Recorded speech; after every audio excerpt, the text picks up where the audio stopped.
Hello busy guys, చక్కటి చాయ్తో పాటు కమ్మటి పకోడీ ఎలా చేసుకోవాలో చూపిస్తాను, వచ్చేసేయండి. ఫస్ట్ ప్యాన్ పెట్టి ఆయిల్ వేసేసుకోవాలి.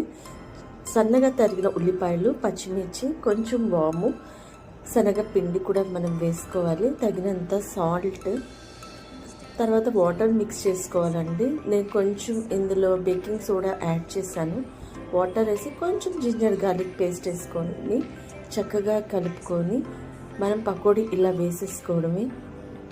చాలా టేస్టీగా ఉంటుందండి. ఎప్పుడు మనం అమ్మ చేస్తే తింటమే కాదు, కొన్నిసార్లు మన అమ్మకు కూడా చేసి పెడితే చాలా రిలాక్స్డ్గా ఉంటుంది అమ్మ అయితే.